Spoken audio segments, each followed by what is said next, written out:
ನಮಸ್ಕಾರ ವೀಕ್ಷಕರೇ, ಹರಾಜು ರಾಜಕೀಯ ವಿಶೇಷ ಕಾರ್ಯಕ್ರಮಕ್ಕೆ ಸ್ವಾಗತ. ಕುಮಾರಸ್ವಾಮಿ ಹರಾಜು ಹಾಕೋಕೆ ಈಗಾಗಲೇ ಬಿಎಸ್ವೈ ರೆಡಿಯಾಗಿದ್ದಾರೆ. ಸಾಲ ಮನ್ನಾಕ್ಕೆ ಬಿಎಸ್ವೈ ಕೊಟ್ಟರು ಡೆಡ್ಲೈನ್. ಮಾತಿ ತಪ್ಪಿದ್ದು ಬಿಎಸ್ವೈನ ಅಥವಾ HDKನ? ಯಾರು ಮಾತು ಉಳಿಸ್ತಾರೆ ಅಥವಾ ಯಾರು ಮಾತು ಮರಿತಾರೆ? ಖರ್ಚಾಗದ ಶಾಸಕರ ನಿಧಿ ಸಾಲ ಮನ್ನಾಕ್ಕೆ ಬಳಕೆ ಆಗೋದಾದ್ರೂ ಹೇಗೆ? ಇದೇ ಹೊತ್ತಿನ ವಿಶೇಷ ಹರಾಜು ರಾಜಕೀಯ. ನಾನು ಶಿಶಾನ್ ಕೌಡೂರು. ಈಗಾಗಲೇ ರಾಜಕೀಯ ವ್ಯವಸ್ಥೆಯನ್ನ ನೋಡ್ತಾ ಹೋದ್ರೆ ಹರಾಜು ಮಾಡೋದಕ್ಕೂ ಕೂಡ ಈಗಾಗಲೇ ವಿಪಕ್ಷ ನಾಯಕರು ಕೂಡ ಬಂದಾಗಿದ್ದಾರೆ. ಯಡಿಯೂರಪ್ಪನವರು ಈಗಾಗಲೇ ಮುಖ್ಯಮಂತ್ರಿ ಆಗಿರ್ತಕ್ಕಂತಹ ಕುಮಾರಸ್ವಾಮಿ ಅವರನ್ನೇ ರಾಜ್ಯದ ಜನತೆ ಮುಂದೆ ಹರಾಜು ಮಾಡ್ತೇನೆ, ಈಗಾಗಲೇ ಬಜೆಟ್ ಅಧಿವೇಶನಗಳು ಕೂಡ ನಡೀತದೆ ನಾಳಿನ ದಿನಗಳಲ್ಲಿ, ಹಾಗಾಗಿ ಬಜೆಟ್ ನಡೀತದೆ.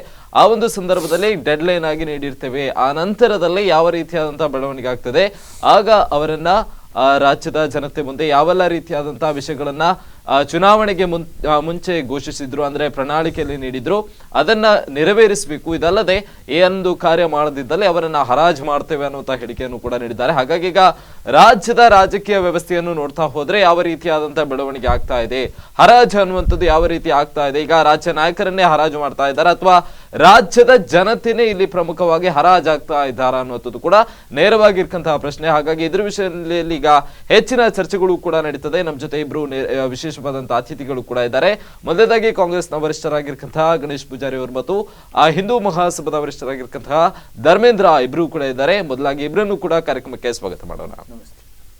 ಈಗಾಗಲೇ ಪ್ರಮುಖವಾಗಿ ನೋಡ್ತಾ ಹೋದ್ರೆ ಗಣೇಶ್ ಪೂಜಾರಿ ಅವರ ಬಳಿ ಮೊದಲಾಗಿ ಬರ್ತೇನೆ. ಈಗ ಯಡಿಯೂರಪ್ಪನವರು ಮೊದಲಾಗಿ ಹೇಳ್ತಾ ಇದ್ದಾರೆ ಸಾಲ ಮನ್ನಾದ ವಿಚಾರವಾಗಿ, ಆ ಒಂದು ವಿಚಾರವಾಗಿ ಈಗ ಡೆಡ್ ಲೈನ್ ಅನ್ನು ಕೂಡ ನೀಡಿದ್ದಾರೆ. ಬಜೆಟ್ ಯಾವಾಗ ನಡೀತದೆ ಆ ಒಂದು ಕಾಲ ತನಕ ನಿಮಗೊಂದು ಅವಕಾಶ ಇದೆ. ಆ ನಂತರದಲ್ಲಿ ಯಾವುದೇ ರೀತಿಯಾದಂತಹ ಬೆಳವಣಿಗೆ ಆಗದಿದ್ದಲ್ಲಿ ರಾಜ್ಯದ ಜನತೆ ಮುಂದೆ ಈ ಹಿಂದೆ ಯಾವೆಲ್ಲ ರೀತಿಯಾದಂತಹ ಪ್ರಣಾಳಿಕೆ ನೀಡಿದ್ದೀರಿ ಅದೆಲ್ಲವನ್ನು ಕೂಡ ಈಗಾಗಲೇ ಆ ಒಂದು ವಿಚಾರವನ್ನು ನೀಡೋದರ ಮುಖಾಂತರ ತಮ್ಮನ್ನು ಒಂದು ಹರಾಜು ಮಾಡ್ತೇವೆ ಅನ್ನುವಂತ ಹೇಳ್ತಾ ಇದ್ದಾರೆ. ಹಾಗಾಗಿ ಈ ಒಂದು ರಾಜಕೀಯ ವ್ಯವಸ್ಥೆಯಲ್ಲಿ ಯಾಕೆ ಈ ರೀತಿಯಾದಂತ ಒಂದು ಹರಾಜುಗಳು ನಡೀತಾ ಇದೆ?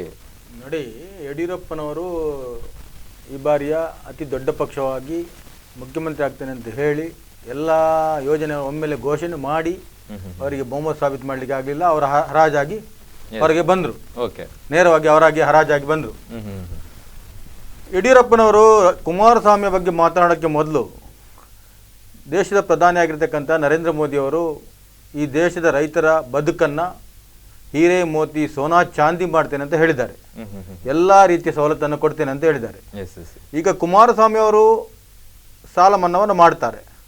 ಅದರಲ್ಲಿ ಎಷ್ಟು ಉಳಿತದ ತಾಕತ್ತಿದ್ರೆ ಯಡಿಯೂರಪ್ಪನವರು ಕೇಂದ್ರಕ್ಕೆ ಹೇಳಿ ಆ ಬಾಕಿ ಉಳಿದ ರೈತರ ಮೇಲೆ ಇವರಿಗೆ ಕಾಳಜಿ ಇದ್ರೆ, ರೈತರನ್ನ ಬದುಕಿಸಬೇಕೆಂಬ ಭಾವನೆಗಳು ಇವರಲ್ಲಿ ಇದ್ರೆ, ಏನು ಕುಮಾರಸ್ವಾಮಿ ಮತ್ತು ಕಾಂಗ್ರೆಸ್ ಸರ್ಕಾರ ಇವತ್ತು ನಾಳೆ ಸಾಲ ಮನ್ನಾ ಮಾಡಿ ಉಳಿದಂಥ ಹಣವನ್ನು ಇವರ ಧೈರ್ಯವಿದ್ದರೆ ನಾಳೆ ವಿಧಾನಸೌಧದಲ್ಲಿ ಹೇಳಿ ಉಳಿದ ಹಣವನ್ನು ನಾವು ಕೇಂದ್ರ ಸರ್ಕಾರದಕ್ಕೆ ಒತ್ತಡ ತಂದು ರೈತರಿಗೆ ಸಂಪೂರ್ಣ ಸಾಲ ಮನ್ನಾ ಭಾಗ್ಯವನ್ನು ಕೊಡ್ತೇವೆ ಅಂತ ಅವ್ರು ಹೇಳಿ. ಯಾಕಂತ ಹೇಳಿದ್ರೆ ಸಾಲ ಮನ್ನಾ ಅಥವಾ ರೈತರ ವಿಚಾರವಾಗಿ ಎಲ್ಲ ಸರ್ಕಾರಗಳು ಇದೆ ಅನ್ನುವಂಥದ್ದನ್ನು ಕೂಡ ಬಿಂಬಿಸ್ತಾರೆ. ಖಂಡಿತವಾಗಿ ನೋಡಿ, ಇವತ್ತು ಕುಮಾರಸ್ವಾಮಿ ಅವರಿಗೆ ನಾನು ಮೊನ್ನೆ ಮಾಧ್ಯಮದಲ್ಲಿ ಹೇಳಿದ್ದೇನೆ, ಎಲ್ಲ ಇಲಾಖೆಗಳಲ್ಲಿ ಉಳಿತಕ್ಕಂಥ ಹಣಗಳು ಬೇಕಾದಷ್ಟಿವೆ, ಎಲ್ಲ ಖರ್ಚಾಗದೆ ಕೆಲವೊಂದು ಹಣಗಳು ಉಳಿದಿದೆ. ಅದನ್ನ ಈ ದೇಶದಲ್ಲಿ ಮೊದಲನೇ ಅಂಶ ಯಾವುದಂತ ಹೇಳಿದ್ರೆ ರೈತರು ಇರುವುದು 12 ಕೋಟಿ ರೈತರು, 130 ಕೋಟಿ ಜನರಿಗೆ ಅನ್ನ ಹಾಕತಕ್ಕಂಥ ಅನ್ನದಾತರವರು. ಯಾವ ಇಲಾಖೆಯಿಂದಲೂ ಹಿಂದೆ ಅನ್ನ ತೆಗೆದುಕೊಂಡಾಗ ಯಾರು ಕೂಡ ಮಾತಾಡುವಂಥ ಧೈರ್ಯ ಯಾರಿಗಿಲ್ಲ. ಯಾಕಂದ್ರೆ ನಾಳೆ ಯಡಿಯೂರಪ್ಪನವರು ಹೇಳ್ಬೋದು ವಿಧಾನಸೌಧದಲ್ಲಿ MLAಗಳ ಫಂಡನ್ನು ವಾಪಸ್ ತೆಗಿತಾರೆ ಅಂತ. ಇವರು ಕೂಡ ಮಾತನಾಡಿದ್ರೆ ನಾಳೆ ರೈತ ವಿರೋಧಿ ಆಗ್ತಾರೆ. ಇವರಿಗೆ ರೈತರನ್ನ ಬಳಸಿ ಬದುಕಬೇಕಿದ್ರೆ, ರೈತರ ಬಗ್ಗೆ ಕಾಳಜಿ ಇದ್ರೆ, ಕುಮಾರಸ್ವಾಮಿ ಅಥವಾ ಕಾಂಗ್ರೆಸ್ ಪಕ್ಷ ಮೈತ್ರಿಯಲ್ಲಿರ್ತಕ್ಕಂಥ ಸರ್ಕಾರ ಯಾವುದೇ ನಿರ್ಧಾರವನ್ನು ತೆಗೆದುಕೊಂಡ್ರು ಇವರು ಅದಕ್ಕೆ ಬದ್ಧರಾಗಿರ್ಬೇಕು. ಈಗ ಧರ್ಮೇಂದ್ರ ಅವರೀಗ ರಾಜಕೀಯ ವ್ಯವಸ್ಥೆಯನ್ನು ಗಮನಿಸ್ತಾ ಹೋದ್ರೆ ಆ ರಾಜ್ಯದಲ್ಲಿ ಅಭಿವೃದ್ಧಿ ಅನ್ನುವಂಥದ್ದನ್ನ ಮರೆತು ಈಗ ಕಿತ್ತಾಟಗಳು ಜಾಸ್ತಿ ಆಗ್ತಾ ಇದೆ. ಅವರನ್ನ ಹರಾಜು ಮಾಡ್ತೇವೆ, ಅವರು ಈ ರೀತಿಯಾದಂತಹ ಹೇಳಿಕೆ ನೀಡಿದ್ದಾರೆ, ಅದು ಈಗ ಸಾಬೀತಾಗ್ತಾ ಇಲ್ಲ ಅಂತ ಹೇಳಿ ಈಗ ರೈತರ ಪರವಾಗಿ ಯಾವ ಸರ್ಕಾರ ಇದೆ ಅಥವಾ ಯಾಕೆ ಈ ರೀತಿಯಾದಂತಹ ಗೊಂದಲಗಳು ಜಾಸ್ತಿ ಮಾಡ್ತಾ ಇದ್ದಾರೆ ಅಂತ ಹೇಳಿ ಈಗ ನೀವು ನನ್ನ ಮಿತ್ರರು ಮಾತಾಡಿದನ್ನ ಸಂಪೂರ್ಣವಾಗಿ ಕೇಳಿಸ್ಕೊಂಡಿದ್ದೀರಿ. ಅವರನ್ನ ಬಳಸಿಕೊಂಡು ಎಂಬ ಶಬ್ದವನ್ನು ಉಪಯೋಗ ಮಾಡಿದ್ರು. ನಾನು ಸಹಜವಾಗಿ ಅದನ್ನು ಒಪ್ಕೋತೇನೆ. ಇವತ್ತು ಎಲ್ಲಾ ರಾಜಕೀಯ ಪಕ್ಷಗಳಿಗೆ ಟ್ರಂಪ್ ಕಾರ್ಡ್ ಅಂದ್ರೆ ಒಂದು ದಾಳ ಅಂತ ಹೇಳ್ತಾರೆ ನೋಡಿ, ಪಗಡೆ ಆಟ ತರ ರೈತರು ಬಳಕೆ ಆಗ್ತದೆ. ಈ ಬಳಕೆ ಆಗುವಂತ ಶಬ್ದಗಳನ್ನ ನಿಲ್ಲಿಸಬೇಕಾಗತ್ತೆ.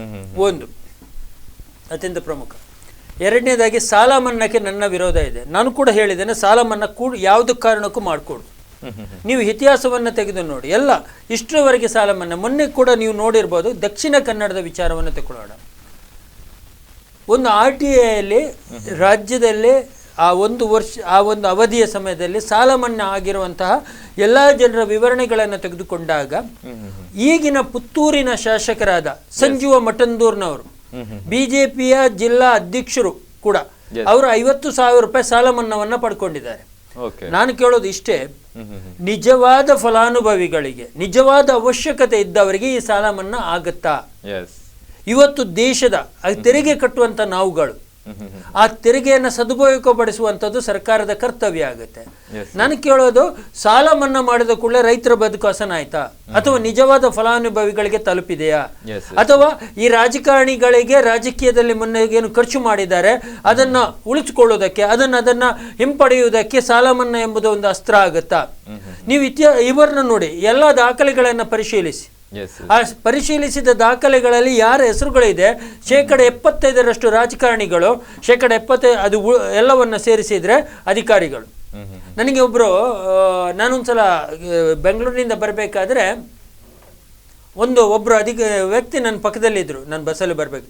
ಅವರಿಗೆ ಮಾತಾಡ್ತಾ ಹೆಸರನ್ನ ಹೇಳದೆ ಒಂದು ಹೇಳಿದ್ರು. ಒಬ್ಬ ಅಧಿಕಾರಿ, KS ಕ್ಯಾಡರ್ನ ಅಧಿಕಾರಿ, 3 ಕೃಷಿ ಬುಕ್ಕನ್ನು ಮಾಡಿಕೊಂಡು ಮನೆ ಅಲ್ಲಿಂದ 2 ಲಕ್ಷಕ್ಕೂ ಮೇಲ್ಪಟ್ಟು ಸಾಲ ಮನ್ನಾವನ್ನ ಮಾಡಿಸ್ಕೊಂಡಿದ್ದಾರೆ ಅಂತ ಹೇಳಿದ್ರೆ ಒಂದು ಸಣ್ಣ ಉದಾಹರಣೆ ಇದು. ಒಂದು ಉದಾಹರಣೆ ಸಂಜೀವ್ ಮಠಂದೂರ್ನವ್ರದ್ದಿರ್ಬೋದು, ಇನ್ನೊಂದು ಉದಾಹರಣೆ ಈ ತರದ ಅಧಿಕಾರಿಗಳು. ಆದ್ರಿಂದ 75% ಜನರ ತೆರಿಗೆಯನ್ನ ಈ ಯಡಿಯೂರಪ್ಪ ಇರ್ಬೋದು, ಕುಮಾರಸ್ವಾಮಿ ಇರ್ಬೋದು, ಅಥವಾ ಸಿದ್ದರಾಮಯ್ಯ ಇರ್ಬೋದು, ಮತ್ತೆ ಯಾರೇ ಇರ್ಬೋದು, ಇದನ್ನ ದುರುಪಯೋಗ ಮಾಡ್ತಾ ಇದ್ದಾರೆ, ಇದನ್ನು ಸ್ವಾರ್ಥಕ್ಕೆ ಬಳಸ್ತಾ ಇದ್ದಾರೆ, ಇದನ್ನು ರಾಜಕೀಯವಾಗಿ ಬಳಸ್ತಾ ಇದ್ದಾರೆ. ಆದ್ರಿಂದ ನಾನು ಹೇಳೋದು, ಖಂಡಿತವಾಗಿ ಸಾಲ ಮನ್ನಾ ಹಾಕೂಡುದು. ನಿಮಗೆ ಬೇರೆ ದಾರಿಗಳಿದೆ, ರೈತರ ಬದುಕನ್ನು ಹಸನ್ ಮಾಡ್ಕೊಳ್ಳೋಕೆ ಬೇರೆ ತುಂಬಾ ದಾರಿಗಳಿದೆ. ನೀವು ರಾಮಕೃಷ್ಣ ಹೆಗಡೆಯವರ ಇತಿಹಾಸವನ್ನು ನೋಡಿ, ಅವ್ರು ಯಾವ ತರದಲ್ಲಿ ಮಾಡಿದ್ರು? ಅವಾಗ ಸಾಲ ಮನ್ನಾ ಇತ್ತಾ? ಅವ್ರು ಏನ್ ಮಾಡಿದ್ರು? ರೈತರಿಗೋಸ್ಕರ ಪ್ರತ್ಯೇಕವಾದ ಬಜೆಟ್ ಅನ್ನ ಮಂಡನೆ ಮಾಡಿದ್ರು, ರೈತರಿಗೋಸ್ಕರ ಒಂದು ವ್ಯವಸ್ಥಿತವಾದ ಮಾರುಕಟ್ಟೆಯನ್ನು ಜಾರಿಗೆ ತಂದ್ರು. ನಿಮ್ಗೆ ಗಮನಿಸ್ಕೋಬಹುದು, ಇವತ್ತಿನ ದಿನಗಳಲ್ಲಿ APMC ಮಾರ್ಕೆಟ್ ಅದು ಬೇರೆ ಯಾರ ಆಸ್ತಿ ಇದಲ್ಲ, ರಾಮಕೃಷ್ಣ ಹೆಗಡೆಯವರ ಒಂದು ದೂರಗಾಮಿ ಯೋಜನೆಯ ಒಂದು ಫಲ. ಅದು ಕನಸಿನ ಕೂಸು ಅನ್ನೋದಕ್ಕಿಂತ ಅದು ದೂರಗಾಮಿ ಯೋಜನೆ ಅದವರು.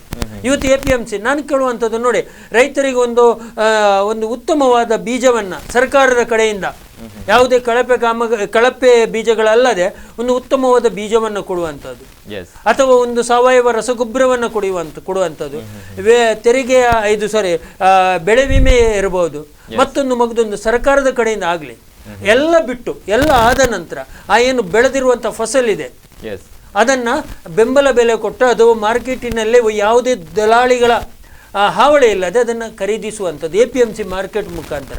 ಅವನಿಗೆ ಆ ಬೆಲೆಗೆ ತಕ್ಕಂತಹ ಒಂದು ಬೆಲೆಯನ್ನು ಅವನಿಗೆ ಕೊಡಿಸುವಂಥದ್ದು. ಇದೆಲ್ಲವೂ ಒಂದು ಯೋಜನೆಗಳು. ಈ ನೈತಿಕತೆಯನ್ನ ಬಿಟ್ಟು ಇದೇ ಯಡಿಯೂರಪ್ಪನವರು ಯಾವ ಮುಖ ಇಟ್ಕೊಂಡು ಮಾತಾಡ್ತಾರೆ ಸ್ವಾಮಿ? ಹಾವೇರಿಯಲ್ಲಿ ಗೋಲಿಬಾರಿ ಮಾಡಿಕೊಂಡು ರೈತರ ಹತ್ಯೆಗೆ ರಸಗೊಬ್ಬರದ ವಿಚಾರದಲ್ಲೇ ಅವರು ಅದನ್ನ ಕೇಳಿ ಪ್ರತಿಭಟನೆ ಮಾಡಿದಾಗ ಗೋಲಿಬಾರ್ ಮಾಡಿಸಿದಂತ ಮಹಾನ್ ನಾಯಕರು ಅವರು. ಅವರಿಗೆ ಯಾವ ಯೋಗ್ಯತೆ ಇದೆ ರೈತರ ಬಗ್ಗೆ ಮಾತಾಡುವಂಥದ್ದು? ನಾನು ಕೇಳುವಂಥದ್ದು. ನಾನು ಹಾಗಂತ ಹೇಳ್ಬಿಟ್ಟು ಕಾಂಗ್ರೆಸ್ ಅನ್ನು ಬೆಂಬಲಿಸಿದ್ದೇನಂತಲ್ಲ. ಕಾಂಗ್ರೆಸ್ ಕೂಡ ಅಥವಾ ಇವತ್ತಿನ ಜನತಾದಳ, ನಾನು ಒಂದು ಮಟ್ಟಿಗೆ ಸ್ವಲ್ಪ ಮಟ್ಟಿಗಾದ್ರೂ ಜನತಾದಳವನ್ನು ಒಪ್ಕೋತೇನೆ, ಆದ್ರೆ ಕಾಂಗ್ರೆಸ್ BJP ಅಲ್ಲ. ಎರಡು ಕೂಡ ಒಂದು ನಾಣ್ಯದ ಎರಡು ಮುಖಗಳು. ರೈತರನ್ನು ಬಳಸ್ಕೋತಾ ಇದ್ದಾರೆ, ರೈತರನ್ನ ಬಳಸ್ಕೊಳ್ಳುವ ಮೂಲಕ ಏನು ಸಾಲ ಮನ್ನಾ ಅಂತ ಹೇಳ್ಬಿಟ್ಟು ತಮ್ಮ ತಿಜೋರಿಯನ್ನು ತುಂಬಿಸ್ತಾ ಇದ್ದಾರೆ ಅಷ್ಟೇ. ಈಗ ಗಣೇಶ್ ಪೂಜಾರಿ ಅವರೇ, ಹಾಗಾದ್ರೆ ಸಾಲ ಮನ್ನಾ ಮಾಡುವಂಥದ್ದು ಬೇಡ ಅಂತ ಕೂಡ ಈಗ ಧರ್ಮೇಂದ್ರ ಅವರು ಅವರ ಅಭಿಪ್ರಾಯ ಹೇಳ್ತಾ ಇದ್ದಾರೆ. ಹಾಗಾದ್ರೆ ಏನು ನಾಳಿನ ದಿನಗಳೇ ಬಜೆಟ್ನ ಒಂದು ಅಧಿವೇಶನದಲ್ಲಿ ಅಥವಾ ಬಜೆಟ್ ಮಾಡುವಂತ ಸಂದರ್ಭದಲ್ಲಿ ಸಾಲ ಮನ್ನಾ ಆಗ್ತದ, ಅಥವಾ ಸಾಲ ಮನ್ನಾ ಆಗದಿದ್ದಲ್ಲಿ ರೈತರಿಗೆ ನ್ಯಾಯ ಸಿಗ್ಬೋದಾ ಅಂತ ಹೇಳಿ ಸರ್ಕಾರ? ಇವತ್ತು ಧರ್ಮೇಂದ್ರ ಅವರು ಹೇಳತಕ್ಕಂತ ಒಂದು ರೀತಿ ಅವರ ಯಾವುದೋ ಒಂದು ಲೆಕ್ಕಾಚಾರದಲ್ಲಿ ಅವರ ಅಭಿಪ್ರಾಯವನ್ನು ಹೇಳ್ಬೋದು. ಆದ್ರೆ ಇವತ್ತು ರಾಜ್ಯದಲ್ಲಿ 114 ತಾಲೂಕುಗಳಲ್ಲಿ ಬರಗಾಲದಿಂದ ಒಂದು 4-5 ವರ್ಷದಿಂದ ಬರಗಾಲದಿಂದ ಜನ ತಾಂಡವಾಡ್ತಾ ಇದ್ದಾರೆ. ಅಲ್ಲಿ ಒಬ್ಬ ಕೃಷಿಕ ಸಾಲವನ್ನು ಪಡೆದಿದ್ದರೆ ಅವನಿಗೆ ಅದನ್ನು ಹಿಂದಿರುಗತಕ್ಕಂತ ವ್ಯವಸ್ಥೆಯೇ ಇಲ್ಲ. ಅಂತ ವ್ಯವಸ್ಥೆಯಲ್ಲಿ ಅವ ಕುದೀತಾ ಇದ್ದಾನೆ. ಬದುಕು ಮತ್ತು ತನ್ನ ಹೋರಾಟದಲ್ಲಿ ಈಗ ಭೂಮಿಗೆ ಯಾವಾಗ ನೀರು ಬರ್ತದೆ, ನಾನು ಆ ಸಾಲವನ್ನು ಯಾವಾಗ ತೀರಿಸಬೇಕು ಅನ್ನತಕ್ಕಂಥ ಒದ್ದಾಟದಲ್ಲಿ ಇವತ್ತು ಎಲ್ಲ ಕಡೆಯಿಂದ ಮಾಹಿತಿ ಬರ್ತಾ ಇದೆ. ರೈತರು ಆತ್ಮಹತ್ಯೆ ಮಾಡ್ತಾರೆ. ನಾವು ರೈತರ ಬಗ್ಗೆ ಯಾಕೆ ಚಿಂತನೆಯನ್ನು ಮಾಡಬೇಕು? ಒಂದು ನಿಮಿಷ ತಾವು ಬಹಳಷ್ಟು ಸೂಕ್ಷ್ಮವಾಗಿ ತಿಳ್ಕೊಳ್ಬೇಕಾದ ವಿಷಯ. ಯಾಕಂತ ಹೇಳಿದ್ರೆ, ನಾವು ನೇರವಾಗಿ ಒಂದು ಕಡೆಯಲ್ಲಿ ರೈತರು ಏನಾದರೂ ಅನುಕೂಲವನ್ನು ಒಬ್ಬ ಪಡ್ಕೊಂಡ ಕೂಡಲೇ ಇಡೀ ದೇಶದ ರೈತರ ಅನುಕೂಲವನ್ನು ಪಡ್ಕೊಂಡಾಗ ಆಗುದಿಲ್ಲ. ಓಕೆ, ಇದನ್ನು ನಾವು ಚಿಂತನೆ ಮಾಡಬೇಕಾದಂತ ಬಹಳ ಮುಖ್ಯವಾದ. ನೋಡಿ, ಅನೇಕ ಜನ ಅದೆಷ್ಟೋ ಲಕ್ಷಾನುಗಟ್ಟಲೆ ಕುರಿಗಳನ್ನು ಸಾಕತಕ್ಕಂಥ ಒಬ್ಬ ರೈತ ಇರ್ಬೋದು, ಅಥವಾ ಒಬ್ಬ ಹೈನುಗಾರಿಕೆ ಮಾಡತಕ್ಕಂಥ ಒಬ್ಬ ರೈತ ಇರ್ಬೋದು, ಅಥವಾ ಒಬ್ಬ ಕಾಫಿ ಬೆಳೆಗಾರನ ಅಥವಾ ರಾಗಿ ಬೆಳೆಗಾರನ, ಜೋಳ ಬೆಳೆಗಾರನ, ಅವನು ಎಕರೆಗಟ್ಟಲೆಯಲ್ಲಿ ಮಾಡ್ತಾನೆ. ಆ ಸಂದರ್ಭದಲ್ಲಿ ನೀರು ಬಾರದೇ ಇದ್ದಂಥ ಸಂದರ್ಭದಲ್ಲಿ ಅವನು ಲಕ್ಷಾನುಗಟ್ಟಲೆ ಲಾಸ್ ಅನ್ನು ಅನುಭವಿಸ್ತಾನೆ. ಒಂದು ನಿಮಿಷ, ತಾವು ಎಲ್ಲ ಕೇಳಿ. ಇದನ್ನ ನೋಡಿ ರೈತರ ಸಾಲ ಮನ್ನಾ ಮಾಡಬೇಕೆ ಹೊರತು ಮತ್ತೆ ಏನಂತ ಹೇಳಿದ್ರೆ, ಅವರು ಇವತ್ತು ನಾವು ರೈತರಿಗೆ ಶಕ್ತಿಯನ್ನು ಕೊಡದೇ ಇದ್ರೆ ಮುಂದಿನ ಪೀಳಿಗೆಗೆ ಒಂದು ತೊಟ್ಟು ಅನ್ನ ಮತ್ತು ಒಂದು ತೊಟ್ಟು ನೀರು ಕೂಡ ಸಿಗುವಂತ ಪರಿಸ್ಥಿತಿ ಇಲ್ಲ. ಒಂದು ನಿಮಿಷ ಕೇಳಿ. ಇವತ್ತಿನ ಜನರೇಷನ್ಗೆ ನಾವು ಹೈ ಟೆಕ್ನಾಲಜಿ ಕೃಷಿ ಮಾದರಿಯನ್ನ ಕೊಡತಕ್ಕಂಥ ವ್ಯವಸ್ಥೆ ಅಗತ್ಯ ಇದೆ.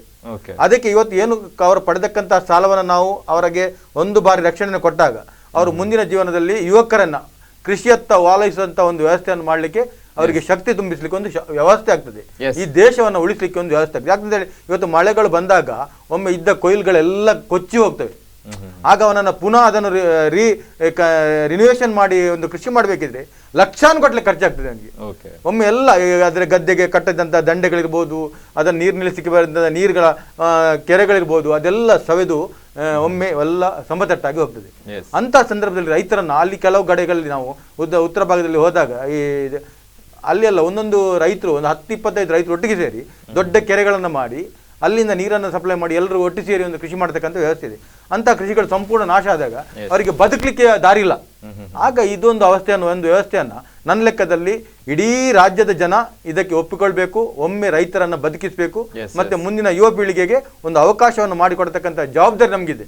ಧರ್ಮೇಂದ್ರ ಅವರೀಗ ಒಬ್ಬ ಸಚಿವನ ಅಥವಾ ಸಂಸದನ ಒಂದು ಈ ರೀತಿಯಾದಂತಹ ಸಾಲ ಮನ್ನಾದ ಫಲಾನುಭವವನ್ನು ಪಡೆದಿದ್ದಾರೆ ಅನ್ನುವಂತ ಒಂದು ಕಾರಣಕ್ಕೋಸ್ಕರ ರಾಜ್ಯದ ಜನತೆಯನ್ನು ಯಾಕೆ ಇದಕ್ಕೆ ಬಲಿ ಮಾಡಬೇಕು? ಅಲ್ಲ, ನಾನು ಇವರ ಮಾತಿಗೆ ಒಂದು ಸಂಪೂರ್ಣ ವಿರೋಧ ಇದ್ದೇನೆ. ನಂದು ಇವರು ಹೇಳ್ತಿರೋದು ಹೈಟೆಕ್ ಮತ್ತೊಂದು ಮಗದೊಂದು ಹೇಳ್ತಾ ಇದ್ದಾರೆ.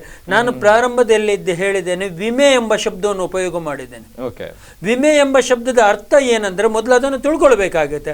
ಯಾವಾಗ ಒಬ್ಬ ರೈತ ತನ್ನ ಸಂಪೂರ್ಣದ ವ್ಯವಸ್ಥೆಯನ್ನು ಕಳ್ಕೊತಾನೆ ಅಥವಾ ಫಸಲನ್ನು ಕಳ್ಕೊತಾನೆ ಅಥವಾ ಅದಕ್ಕೆ ಪೂರಕವಾದ ವ್ಯವಸ್ಥೆಯನ್ನು ಕಳ್ಕೊತಾನೆ, ಆಗ ವಿಮೆಯ ಮೂಲಕ ಅವನೇನು ಸಾಲವನ್ನು ಪಡ್ಕೊಂಡಿದ್ದಾನೆ ಭರಿಸುವಂಥದ್ದು ಇದೇ ಇರಬೇಕು. ಅದು ಬಿಟ್ಟು ಆ ವಿಮೆಯನ್ನ ಸರಿಯಾದ ವ್ಯವಸ್ಥಿತವಾಗಿ, ಯಾಕಂದ್ರೆ ವಿಮೆ ಯಾಕೆ, ವಿಮೆ ಎಂಬ ಶಬ್ದವನ್ನು ಬಳಸ್ಕೊಳ್ಳೋದು ಯಾಕೆ? ಹಾಗಾದ್ರೆ ವಿಮೆ ಇಲ್ಲ ಅಂತ ಹೇಳಿದ್ರೆ ಅಂಥದನ್ನ ವ್ಯವಸ್ಥೆಯನ್ನ ನಾವು ಯಾರು ತೆರಿಗೆ ಕಟ್ಟಿದ ಹಣವನ್ನ ಅವರಿಗೆ ಮನ್ನಾ ಮಾಡೋದಿದ್ರೆ ಬೇರೆ ಅದಕ್ಕೆ ಅರ್ಥನೇ ಇರುವುದಿಲ್ಲ. ನಾನು ಕೇಳೋದು, ರೈತರು ಇವತ್ತು ಯುವ ಜನಾಂಗ ಕೃಷಿಯತ್ತ ಮುಖ ಮಾಡೋದನ್ನ ನಿಲ್ಲಿಸಿದ್ದಾರೆ. ಕಾರಣ ಏನು? ಇವತ್ತು ನಾನು ನಿಮ್ಮನ್ನ ಕೇಳೋದು, ನಾನು ಇಲ್ಲೇ ಕೆರೆಗಳು ಒತ್ತುವರಿ ಆಗ್ತಾ ಇದೆ, ರಾಜೀವ ಕಾಲುವೆಗಳು ಒತ್ತುವರಿ ಆಗ್ತಾ ಇದೆ, ಆಮೇಲೆ ಕಳಪೆ ಕಾಮಗಾರಿಗಳಾಗ್ತಾ ಇದೆ, ಸರಿಯಾದ ವ್ಯವಸ್ಥಿತವಾದ ಗಿಡ ಮರಗಳನ್ನು ನೆಟ್ಟುಕೊಂಡು ಏನು ಭೂಮಿಯನ್ನ ತಂಪಾಗಿರಿಸುವಂತ ಪ್ರಯತ್ನಗಳು ಇವತ್ತು ಆಗ್ತಾ ಇಲ್ಲ. ಇಂಥದ್ರಿಂದ ಮಳೆ ನಾವು ಕಳ್ಕೊಳ್ತಾ ಇದ್ದೇವೆ. ಇದೆಲ್ಲದಕ್ಕೆ ಯಾರು ಕಾರಣ? ಇದನ್ನೆಲ್ಲ ನಾವು ಆಲೋಚಿಸಬೇಕಾ ಬೇಡವಾ? ಆದ್ರಿಂದ ನಾನು ಹೇಳುವಂಥದ್ದು, ಕೆಲವೊಂದು ತಾಂತ್ರಿಕ ವಿಚಾರಗಳಲ್ಲಿ ನಾವು ಆಲೋಚನೆಯನ್ನು ಮಾಡಿದಾಗ ಸಮಸ್ಯೆಗಳು ಇಲ್ಲ ಅಂತ ಹೇಳ್ತಾ ಇಲ್ಲ. ಕೃಷಿಯಿಂದ ಹಿಂದಕ್ಕೆ ಮಾಡೋದಕ್ಕೆ ಕಾರಣಗಳು ಅನೇಕ ಇರ್ಬೋದು. ಕೇವಲ ಸಾಲ ಮನ್ನಾ ಮಾಡಿದ ಕೂಡಲೇ ಏನು ಆ ಕಡೆ ಮುಖ ಮಾಡಿದವ ಈ ಕಡೆ ಮುಖ ಮಾಡ್ತಾನೆ ಅಂತ ಅಲ್ಲ. ಅದಕ್ಕೆ ಪೂರಕವಾದ ವಾತಾವರಣವನ್ನು ಸೃಷ್ಟಿ ಮಾಡಿ, ಕೃಷಿ ವಿಮೆಯನ್ನ ಮಾಡಿ, ಸಾಲ ಮನ್ನಾ ಮಾಡೋದಕ್ಕಿಂತ ಮುಂಚೆ ಅದು ನಿಜವಾದ ಫಲಾನುಭವಿಗಳಿಗೆ ತಲುಪ್ತಾ ಇದೆ ಅಂತ ನೋಡಿ.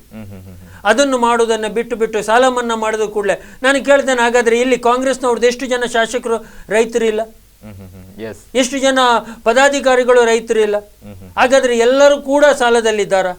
ನಾನು ಕೇಳ್ತೇನೆ, ಮೊನ್ನೆ ತೀರಿ ಹೋದಂತ ನಮ್ಮ ಪುಟ್ಟಣ್ಣನವರು ಅವರು ಕೃಷಿಕರಲ್ವಾ? ಅವ್ರು ಹಾಗಾದ್ರೆ ಕೋಡಿಹಳ್ಳಿ ಚಂದ್ರಶೇಖರ್ ಅವರು ಕೃಷಿಕರಲ್ವಾ? ಅಥವಾ ಇನ್ನು ಎಷ್ಟು ಜನ ಬೇಕು? ಸದಾನಂದ ಗೌಡರು ಕೃಷಿಕರಲ್ವಾ? ಅಥವಾ ಬೇರೆ ಎಲ್ಲರೂ? ಹಾಗಾದ್ರೆ ಅವರೆಲ್ಲರೂ ಆರ್ಥಿಕ ಸಂಕಷ್ಟದಲ್ಲಿದ್ದಾರೆ ಅಂತ ಅರ್ಥವಾ? ಸಾಲ ಮನ್ನಾ ಅಂದ್ರೆ ಅವರಿಗೂ ಕೂಡ ಆಗತ್ತೆ ಅಲ್ಲ? ನಾನು ಕೇಳೋದು, ಹೆಕ್ಕಿ ತೆಗೀರಿ, ನಿಜವಾದ ಫಲಾನುಭವಿಗಳಿಗೆ ಸಾಲ ಮನ್ನಾ ಮಾಡಿ. ಅದಕ್ಕೆ ನಾನು ಕುಮಾರಸ್ವಾಮಿ ಅವರು ಮೊನ್ನೆ ಒಂದು ಮಾತನ್ನ ಕೇಳಿಸ್ಪಟ್ಟೆ, MLA-ಗಳಿಗಿಲ್ಲ, ಅಧಿಕಾರಿಗಳಿಗಿಲ್ಲ, ಅಥವಾ ಇಷ್ಟು ಭೂಮಿಗಿಂತ ಕೆಳಪಟ್ಟವರಿಗೆ ಮಾತ್ರ ಇದೆಲ್ಲವೂ ಬೇಕು. ಹಾಗಾದ್ರೆ ಸಾಲ ಮನ್ನಾ ಮಾಡಿ. ಇದು ರ್ಯಾಂಡಮ್ ಸಾಲ ಮನ್ನಾ. ಯಾರು ನಮ್ಮ ಯಡಿಯೂರಪ್ಪನವರ ಮನೆ ಆಸ್ತಿಯನ್ನ ಮಾರಾಟ ಮಾಡಿ ಸಾಲ ಮನ್ನಾ ಮಾಡ್ತಾರಾ? ಇದೆಲ್ಲ ಇರುತ್ತೆ. ಚರ್ಚೆಯನ್ನು ಕೂಡ ಮುಂದುವರಿಸ್ತೇನೆ. ಈಗ ಯಡಿಯೂರಪ್ಪನವರು ಒಂದು ಕಡೆ ಸಾಲ ಮನ್ನಾ ಆಗ್ಲೇಬೇಕು ಅನ್ನುವಂಥದ್ದನ್ನು ಕೂಡ ಪ್ರಸ್ತಾವ ಮಾಡ್ತಾ ಇದ್ದಾರೆ. ಇದರಲ್ಲಿ ಒಂದು ರಾಜಕೀಯ ಹಿನ್ನೆಲೆ ಇರ್ಬೋದು. ಯಾಕಂತ ಹೇಳಿದ್ರೆ ಈಗ ಸಾಲ ಮನ್ನಾ ಮಾಡದ ಸಂದರ್ಭದಲ್ಲಿ ಸರ್ಕಾರವನ್ನ ಉರುಳಿಸುವಂತ ಒಂದು ತಂತ್ರವನ್ನ ರೂಪಿಸುವಂತ ಉದ್ದೇಶದಿಂದಲೂ ಕೂಡ ಈ ಒಂದು ಹೇಳಿಕೆಯನ್ನು ನೀಡಿರ್ಬೋದು. ಆದ್ರೆ ಈಗ ಚರ್ಚೆಯಲ್ಲಿರುವಂತದ್ದು ಯಾವ ರೀತಿಯಾದಂತಹ ಸಾಲವನ್ನ ಮನ್ನಾ ಮಾಡಬೇಕು ಅಂತ ಹೇಳಿದ್ರೆ, ಈಗ ಫಲಾನುಭವಿ ಯಾರಿದ್ದಾನೆ ಆತನ ಸಾಲವನ್ನ ಮನ್ನಾ ಮಾಡಬೇಕೇ ಹೊರತು ಈಗ ರಾಜ್ಯದಲ್ಲಿರುವಂತಹ ಎಲ್ಲ ಒಬ್ಬ ರೈತ ಅನ್ನುವಂತ ಒಂದು ಹೆಸರಿದ್ದ ಕಾರಣಕ್ಕೆ ಆತನ ಆ ಸಾಲ ಮನ್ನಾ ಮಾಡುವಂಥದ್ದು ಎಷ್ಟರ ಮಟ್ಟಿಗೆ ಸರಿ ಅನ್ನುವಂಥದ್ದು ಕೂಡ ಪ್ರಮುಖವಾಗಿ ಚರ್ಚೆಯಲ್ಲಿರುವಂತೆ. ಇನ್ನಷ್ಟು ಚರ್ಚೆಯನ್ನು ಕೂಡ ಮುಂದುವರಿಸ್ತೀನಿ ಚಿಕ್ಕದೊಂದು ಬ್ರೇಕ್ನ ಬಳಿಕ.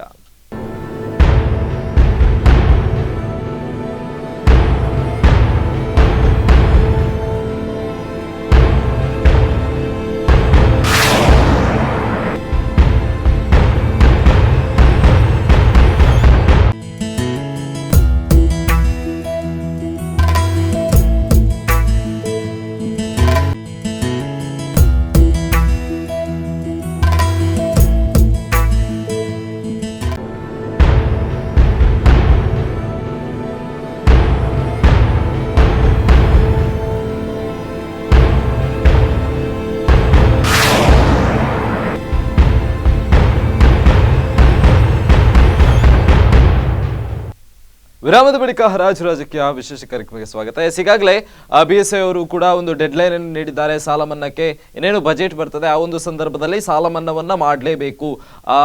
ಈ ಹಿಂದೆನೂ ಕೂಡ ಚುನಾವಣೆ ಹಿಂದೆ ಪ್ರಣಾಳಿಕೆಯಲ್ಲೂ ಕೂಡ ಹೇಳಿದ್ರು. ಇದ್ರ ಜೊತೆಗೆ ಖಾಸಗಿ ಸಾಲವನ್ನು ಕೂಡ ಮನ್ನಾ ಮಾಡ್ತೇನೆ ಅನ್ನುವಂತಹ ಒಂದು ಚಿಂತನೆಯನ್ನ ಮಾಡ್ತೇನೆ ಅನ್ನುವಂಥ ಹೇಳಿಕೆಯನ್ನು ಕೂಡ ಕುಮಾರಸ್ವಾಮಿ ಅವರು ನೀಡಿದ್ರು. ಆ ಒಂದು ಹೇಳಿಕೆಯನ್ನು ಕೂಡ ಈಗ ಗಟ್ಟಿಯಾಗಿ ಇಟ್ಕೊಂಡು ಈಗ ಯಡಿಯೂರಪ್ಪನವರು ಅದರ ವಿರುದ್ಧವಾಗಿಯೂ ಕೂಡ ನಿನ್ನೆ ಸದನದಲ್ಲಿ ಆ ವಿಚಾರವನ್ನು ಕೂಡ ಪ್ರಸ್ತಾಪ ಮಾಡಿದ್ರು.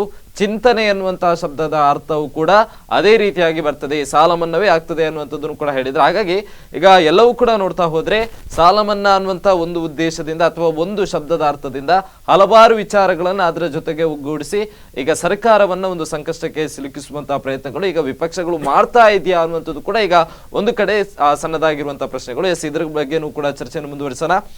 ಈಗಾಗಲೇ ಗಣೇಶ್ ಬಿಜಾರಿ ಅವರೀಗ ಹಲವಾರು ಹೇಳಿಕೆಗಳು ಕೂಡ ಈ ಹಿಂದೆ ಚುನಾವಣೆ ಹಿಂದೆ ನೀಡಿರ್ಬೋದು, ಅದನ್ನೇ ಈಗ ಪ್ರಮುಖವಾಗಿ ಇಟ್ಕೊಳ್ತಾ ಇದ್ದಾರೆ ಯಡಿಯೂರಪ್ಪನವರು. ಅಂದ್ರೆ ಖಾಸಗಿ ಸಾಲದ ವಿಚಾರವಾಗಿ ಒಂದು ಚಿಂತನೆಯನ್ನ ನಡೆಸ್ತೇವೆ ಅನ್ನುವಂಥದ್ದು ಕೂಡ ಈ ಹಿಂದೆ ಕುಮಾರಸ್ವಾಮಿ ಅವರು ಕೂಡ ಹೇಳಿದ್ರು. ಅದರ ವಿಚಾರವಾಗಿಯೂ ಕೂಡ ನಿನ್ನೆ ಸದನದಲ್ಲಿ ಜೋರಾಗಿ ಚರ್ಚೆಗಳು ಕೂಡ ನಡೆದಿತ್ತು. ಖಾಸಗಿ ಸಾಲ ಮನ್ನಾವು ಕೂಡ ಆಗ್ಲೇಬೇಕು ಅನ್ನುವಂಥದ್ದು ಕೂಡ. ನೋಡಿ, ನಾನು ನಮ್ಮ ಮಿತ್ರರ ಒಂದು ಮಾತಿಗೆ ಒಂದು ಉತ್ತರವನ್ನು ಕೊಡ್ತೇನೆ. ಓಕೆ, ಬೆಳೆ ವಿಮೆ ಅಂತ ಹೇಳಿದ್ರು. ಬೆಳೆ ವಿಮೆ ಅಂತ ಹೇಳಿದ್ರೆ ಅದು ಅವನ ಸ್ವಂತ ಪ್ರಾಪರ್ಟಿ ಆಗಿರ್ಬೇಕು. ಒಂದು ರೈತನಾಗಿರತಕ್ಕಂಥವನಿಗೆ ಸ್ವಂತ ಪ್ರಾಪರ್ಟಿ ಆಗಿ ಅವನ ಹೆಸರಲ್ಲಿ ಆಟಿಸಿದ್ದಾಗ ಅವನಿಗೆ ಬೆಳೆ ವಿಮೆ ಅಂತ ಬರ್ತದೆ.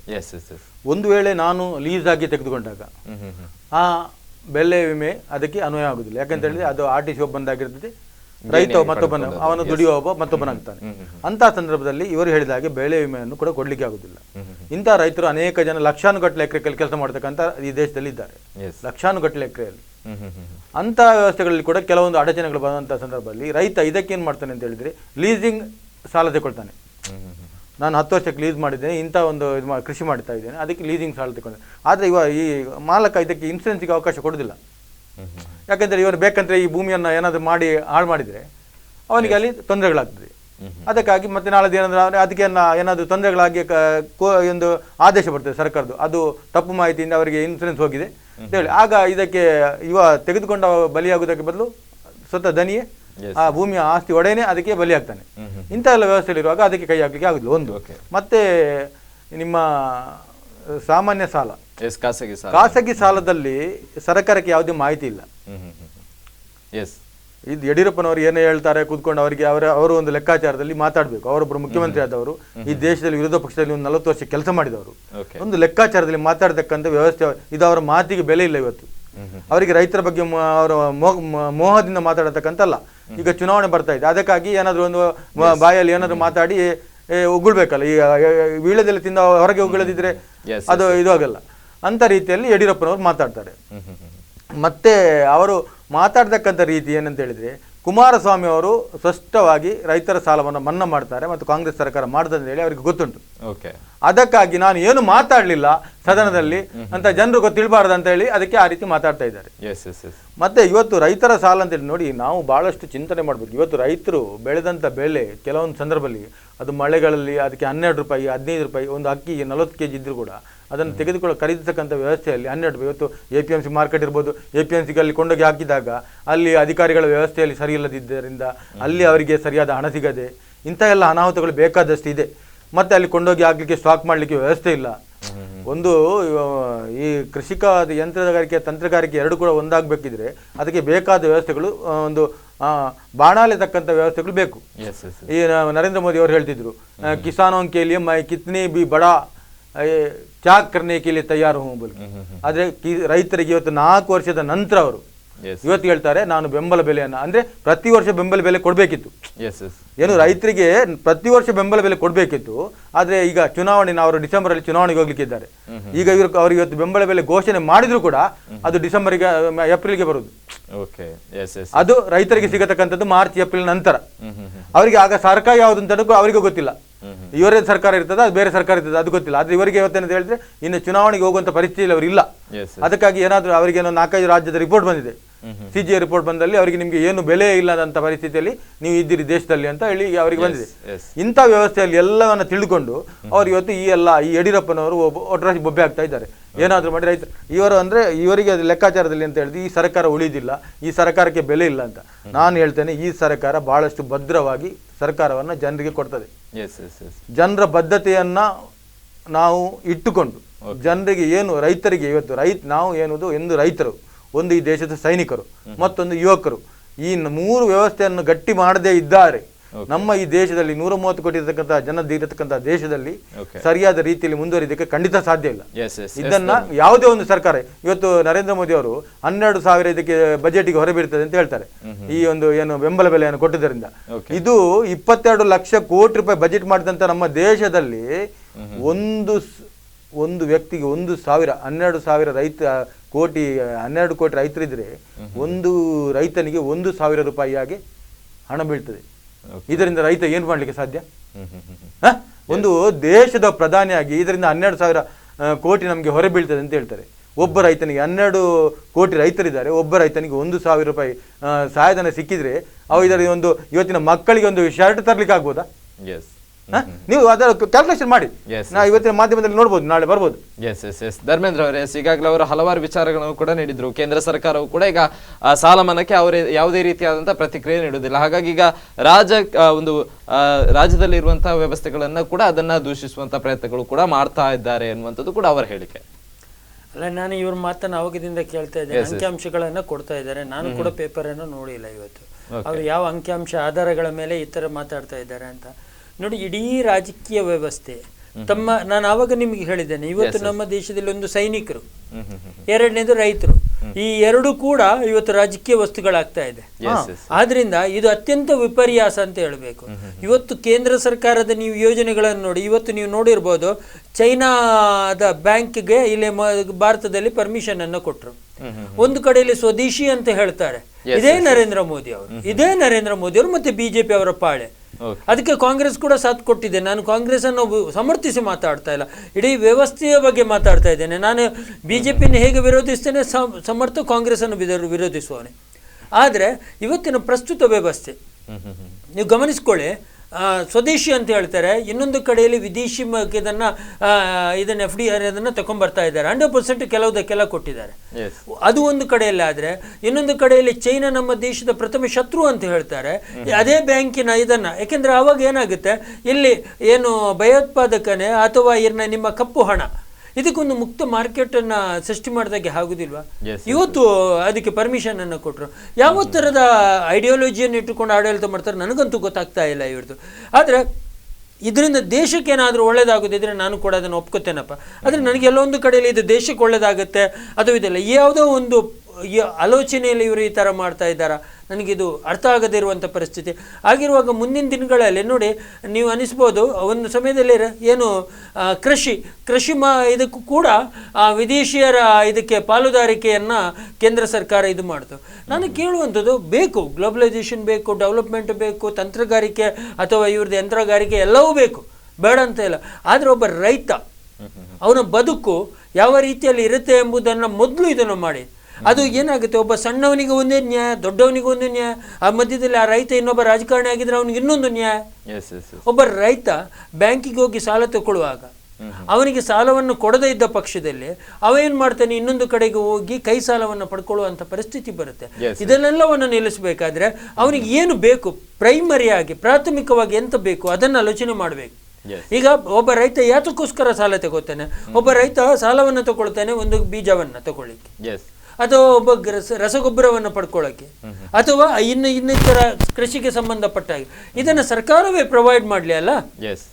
ಒಂದು ಉತ್ತಮ ಗುಣಮಟ್ಟದ ರಸಗೊಬ್ಬರ ಅಥವಾ ಉತ್ತಮ ಗುಣಮಟ್ಟದ ಬೀಜಗಳು ಅಥವಾ ಅವನು ಬೆಳೆದಂಥ ಬೆಳೆಗೆ ಸರ್ಕಾರದ ಇದು, ಆವಾಗ ಒಬ್ಬ ಸಾಲ ಮನ್ನಾ ಆಗಲಿ ಅಥವಾ ಒಬ್ಬ ರೈತ ಆತ್ಮಹತ್ಯೆ ಆಗಲಿ ಮತ್ತೊಂದಾಗಲಿ ಮಾಡ್ಕೊಳ್ಳೋದಕ್ಕೆ ಅವಕಾಶಗಳೇ ಎಲ್ಲಿದೆ? ಎಲ್ಲ ಆದ ನಂತರ ಇದೆಲ್ಲ ನಾನು ಕೇಳ್ತೇನೆ, ಯಡಿಯೂರಪ್ಪ ಇರ್ಬೋದು, ಸಿದ್ದರಾಮಯ್ಯ ಇರ್ಬೋದು, ಕುಮಾರಸ್ವಾಮಿ ಇರ್ಬೋದು, ಇವರೆಲ್ಲ ಒಂದು ಥರದ ರಾಜಕಾರಣದ ಆಟವನ್ನ ಇವ್ರ ಜೊತೆ ಆಡ್ತಾ ಇರೋದೆ. ಆದ್ರಿಂದ ನಾನು ಇದನ್ನು ವಿರೋಧ ಮಾಡ್ತಾ ಇದ್ದೇನೆ. ನಿಮ್ಗೆ ಸಾಲ ಮನ್ನಾ ಮಾಡಬೇಕಾದ್ರೆ ಹೋರಾಟಗಳು ಬೇಡ ಸ್ವಾಮಿ. ಸಾಲ ಮನ್ನಾ ಮಾಡೋದಿದ್ರೆ ನಿಮ್ಗೆ ದಾರಿಗಳು ಅನೇಕ ಇದೆ. ಅವಾಗ ಹೇಳಿದ್ರು ಶಾಸಕರ ನಿಧಿಯಲ್ಲಿ ಉಳಿಸಿದ ಹಣ ಅಂತ ಹೇಳ್ಬಿಟ್ಟು. ನನಗೆ ಕೇಳ್ತೇನೆ, ಶಾಸಕರ ನಿಧಿಯಲ್ಲಿ ಉಳಿಸಿದ ಹಣವನ್ನು ಸಾಲ ಮನ್ನಾ ಮಾಡೋದಕ್ಕೆಲ್ಲ ಇಟ್ಟಿರೋದು ರಾಜ್ಯದ ಅಭಿವೃದ್ಧಿಗೆ ಇಟ್ಟಿರುವಂತದ್ದು. ಹಾಗಾದ್ರೆ ಕೇವಲ ಸರ್ಕಾರ ಅನ್ನುವಂಥದ್ದು ಸಾಲ ಮನ್ನಾ ಮಾಡಕ್ಕೆ ಮಾತ್ರ ಇರುವಂತದ? ಅಥವಾ ತಾನು ಈಗ ಹೇಳ್ತಾರೆ ಕಾಂಗ್ರೆಸ್ ಆಗಿರ್ಲಿ ಬಿಜೆಪಿ ಇರ್ಲಿ ಏನು ಅವರ ಪ್ರಣಾಳಿಕೆಯಲ್ಲಿ ಘೋಷಣೆಯನ್ನ ಮಾಡಿದ್ದಾರೆ, ಇದು ಎಷ್ಟರ ಮಟ್ಟಿಗೆ ಅದು ಪರಿಪಾಲನೆ ಮಾಡಿದ್ದಾರೆ? ಈಗ ನಾನು ಕೇಳ್ತೇನೆ, ನಮ್ಮ ಲೋಕಲ್ ಚುನಾವಣೆ ತಗೊಳ್ಳೋಣ. ಈಗ ನಾಡ್ದು ಬರುತ್ತೆ ಮಹಾನಗರ ಪಾಲಿಕೆ ಚುನಾವಣೆ. ಇವರು ನನ್ನ ಹತ್ರ ಇದೆ 2013 ಮಹಾನಗರ ಪಾಲಿಕೆ, 2013 ಅಲ್ಲ 2007 ಮಹಾನಗರ ಪಾಲಿಕೆಯ ಪ್ರಣಾಳಿಕೆ ಇದೆ. 2 ರಾಜಕೀಯ ಪಕ್ಷಗಳು ಅದರೊಳಗೆ ವಾರ್ಡ್ ಕಮಿಟಿಯ ಬಗ್ಗೆ ಬರೆದಿದ್ರು. ನಾನು ಕೇಳ್ತೇನೆ, ಇವತ್ತಿನವರೆಗೆ ವಾರ್ಡ್ ಕಮಿಟಿ ಆಗಿದೆ. ಇವರು ಮಾತಾಡ್ತಾರೆ ಮೇಲ್ಮಟ್ಟದಲ್ಲಿ. ಸ್ಥಳೀಯ ನಮ್ಮ ದಿನನಿತ್ಯದ ಜನರ ಆಗು ಹೋಗುಗಳಿಗೆ ಸ್ಪಂದಿಸುವಂತ ಒಂದು ಪ್ರಣಾಳಿಕೆಯ ಕಾರ್ಯಕ್ರಮಗಳ ಅನುಷ್ಠಾನಕ್ಕಾಗಿಲ್ಲ. ಇವರು ರಾಷ್ಟ್ರ ಮಟ್ಟದಲ್ಲಿ ರಾಜ್ಯ ಮಟ್ಟದಲ್ಲಿ ಮಾತಾಡ್ತಾರೆ. ಅದನ್ನು ಮೊದಲು ಸರಿ ಮಾಡ್ಲಿ. ಸ್ವರಾಜ್ಯ ಗ್ರಾಮ ಜನರಿಗೆ ಅಧಿಕಾರವನ್ನು ಕೊಡಲಿ. ಅವಾಗ ನಿಮ್ಗೆ ತನ್ನಷ್ಟಕ್ಕೆ ಎಲ್ಲ ಒಳ್ಳೆದಾಕೊಂಡು. ಗಣೇಶ್ ಬಿಜಾರಿ ಅವರು, ಈಗ ಈ ಒಂದು ಗಂಡ ಹೆಂಡಿರ ಜಗಳದಲ್ಲಿ ಕೂಸು ಬಡವಾಯ್ತು ಅನ್ನೋ ತರ ಈ ಒಂದು ರಾಜಕೀಯ ವ್ಯವಸ್ಥೆಯಲ್ಲಿ ಅಥವಾ ಯಾವುದೇ ಪಕ್ಷ ಆಗಿರ್ಬೋದು, ಈ ಒಂದು ಪಕ್ಷದ ನಡುವಿನ ಗೊಂದಲದಿಂದಾಗಿ ರೈತ ಈಗ ಬಡವಾಗ್ತಾ ಇದ್ದಾನ ಅಂತ ಹೇಳಿ ಸಾಲ ಮನ್ನಾದ ವಿಚಾರವಾಗಿ ಆತನಿಗೆ ಯಾವುದೇ ರೀತಿಯಾದ ನ್ಯಾಯವೂ ಕೂಡ ಸಿಗ್ತಾ ಇಲ್ಲ. ಅಲ್ಲಲ್ಲ, ನಾನು ನೋಡಿ ಬಹಳಷ್ಟು ವಿವರವಾಗಿ ಹೇಳಿದ್ದೇನೆ. ಈ ರೈತರು ಸಾಲ ಮಾಡಿದ್ರೆ ಒಮ್ಮೆ ಕೃಷಿ ಸಾಲವನ್ನು ಬ್ಯಾಂಕಿನಿಂದ ತಗೊಳ್ತಾನೆ. ಎರಡನೇ ಹಂತದಲ್ಲಿ ಅವನಿಗೆ ಪುನರಪಿ ಕೃಷಿ ಸಿಗದೇ ಇದ್ದಾಗ ಅವ ಕೈ ಸಾಲ ತಗೊಳ್ತಾನೆ. ಅವನು ಬಡ್ಡಿಗೆ ತಗೊಳ್ಬಿರುವುದು ಅಥವಾ ಯಾರಾದ್ರೂ ಮಿತ್ರನ ಹತ್ರ ಒಂದು 50,000 ಕೊಡುಮಾರ್ಯ ಅದು ಏನಾದ್ರೂ ಈ ರೀತಿ ಆಯ್ತು ಈ ಸಲ, ಅದನ್ನ ಇನ್ನೊಬ್ಬನ ಹತ್ರ ತಗೊಳ್ತಾನೆ. ಪುನರಪಿ ಅವನಿಗೆ ಅಲ್ಲಿ ಅವಕಾಶ ಸಿಗುದಿಲ್ಲ ಆ ಕೃಷಿಯನ್ನು ಹಿಂದಕ್ಕೆ ತೆಗಿಲಿಕ್ಕೆ. 3-4-5 ವರ್ಷ ನಿರಂತರವಾಗಿ ಬರ ಬಂದಾಗ ಅವನಲ್ಲಿ ಅಪ್ಸೆಟ್ ಆಗ್ತಾನೆ. ಬದುಕಲಿಕ್ಕೂ ಅಲ್ಲ ಸಾಯ್ಲಿಕ್ಕೂ ಅಲ್ಲ. ಸತ್ರೆ ಮನೆಯವರನ್ನು ಬಿಡುದಿಲ್ಲ, ಬದುಕಿದ್ರೆ ಇದ್ದ ಬಿಡುದಿಲ್ಲ. ಈ ರೀತಿಯ ಅನೇಕ ಜನ ರೈತರು ನಮ್ಮ ರಾಜ್ಯದಲ್ಲಿ ಇದ್ದಾರೆ. ಇದನ್ನು ನಾವು ಇಲ್ಲಿ ಕೂತ್ಕೊಂಡು ಮಾತಾಡಿದಷ್ಟು ಸುಲಭ ಇಲ್ಲ. ನಾವು ಸ್ವಲ್ಪ ಪರಿಜ್ಞಾನವಾಗಿ ಇಡೀ ರಾಜ್ಯ ಸುತ್ತಿದಾಗ ನಮ್ಗೆ ಗೊತ್ತಾಗ್ತದೆ ಜನರ ಇವತ್ತು ನಾವು ದಕ್ಷಿಣ ಕನ್ನಡ ಜಿಲ್ಲೆಯಲ್ಲಿ ಕೂತ್ಕೊಂಡು ಅವರ ಸಾಲ ಹಾಗೆ ಮಾಡ್ಬೋದು, ಇವರ ಸಾಲ ಹಾಗೆ ನಾವು ಹೇಳ್ಬೋದು. ಅದೇ ರೀತಿ ನಾವು ಬೇರೆ ಜಿಲ್ಲೆಗಳಿಗೆ ಹೋದಾಗ ಅಲ್ಲಿಯ ಪರಿಸ್ಥಿತಿ ಅವರ ನೋಡಿ ಕೆಲವೊಂದು ಇವತ್ತು ಮಾಧ್ಯಮದಲ್ಲೆಲ್ಲ ನೋಡುವಾಗ ಗೊತ್ತಾಗ್ತದೆ. ಒಬ್ಬ ತನ್ನ ಹೆಗಲಿಗೆ ಆ ನೊಗ ಕಟ್ಟಿ ತನ್ನ 12 ವರ್ಷದ ಮಗನ ಹತ್ರ ಇದು ಹಿಡಿತಾನೆ, ಯಾವುದು ನೇಗಿಲ. ಅವನಿಗೆ ಎತ್ತು ತಗೊಳ್ಳಿಕ್ಕೆ ಸಾಧ್ಯ ಇಲ್ಲ. ಗದ್ದೆ ಇದೆ, ಅದೊಂದು 3-4 ಎಕರೆ. ನಾನು ನೋಡಿದಾಗ ಒಂದು ಲೆಕ್ಕದಲ್ಲಿ ಅವನೊಂದು 300 ಮೀಟರ್ ಎಳ್ಕೊಂಡು ಹೋಗ್ತಾನೆ. ಅವನಿಗೆ ಎತ್ತು ತಗೊಳ್ಳಿಕ್ಕೆ ಅವನಿಗೆ ಶಕ್ತಿ ಇರ್ತಿದ್ರೆ ಆ ಕಷ್ಟ ಪಡೆಯುವುದಿಲ್ಲ, ಖಂಡಿತವಾಗಿ ಪಡೆಯುವುದಿಲ್ಲ. ಅವನಲ್ಲಿ ಏನು ಇಲ್ಲ. ಈಗ ಮಳೆ ಬಂದಿದೆ, ಅವ ಹೇಳ್ತಾನೆ, ನಿನ್ನೆ ಅವನ ಮಾಧ್ಯಮದಲ್ಲಿ ಕೇಳಿದಾಗ ಅವ ಹೇಳ್ತಾನೆ, ನೋಡಿ ಈ ನನಗೆ 3-4 ವರ್ಷದ ನಂತರ ಈಗ ಮಳೆ ಬಂತು, ನನಗೆ ಎತ್ತು ಕೂಡ ಸಾಕ್ಲಿಕ್ಕೆ ಆಗ್ಲಿಲ್ಲ 4 ವರ್ಷದಲ್ಲಿ, ಈಗ ತಗೊಳ್ಳಿಕ್ಕೂ ಆಗುದಿಲ್ಲ, ಅದಕ್ಕಾಗಿ ನಾನೇ ನನ್ನ ಹೆಗಲನ್ನು ಕೊಟ್ಟಿದ್ದೇನೆ ಅಂತ ಹೇಳ್ತಾರೆ. ಆಗ ಇದನ್ನೆಲ್ಲ ನಾವು ನೋಡಿ ನಾವು ರೈತರ ಬಗ್ಗೆ ಅಷ್ಟು ಕೀಳಾಗಿ ಮಾತಾಡಿದ್ರೆ ನಮ್ಗೆ ಜನ ಏನು ಉತ್ತರ ಕೊಡ್ಬೋದು? ನಾಳೆ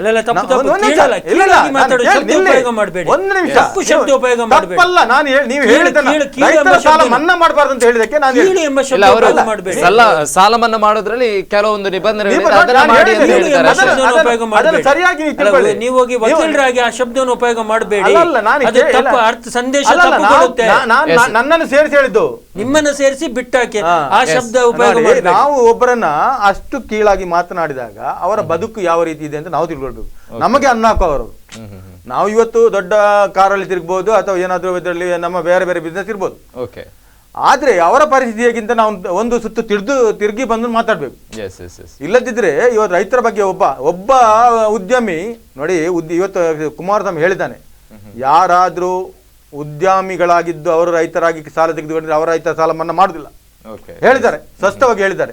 ನೀವು ತಿಳ್ಕೊಳ್ಳಿ, ಸಂಸದ ಆಗಿದ್ರು ಕೂಡ ಆಗುದಿಲ್ಲ. ಅದನ್ನ ಮಾಡಿದ್ದಾರೆ ಅವರು, ಈ ಬಾರಿ ಮಾಡಿದ್ದಾರೆ. ಇಂಥ ಹೇಳಿಕೆಗಳು ಬಂದಾಗ ಅದನ್ನ ನೋಡಿ ಅದನ್ನ ಪರಿಶೀಲನೆ ಮಾಡಿ ಮೊನ್ನೆ ಸಮನ್ವಯ ಸಮಿತಿಯಲ್ಲಿ ಅದರ ಬಗ್ಗೆ ತೀವ್ರವಾದ ಚರ್ಚೆ ಆಗಿದೆ.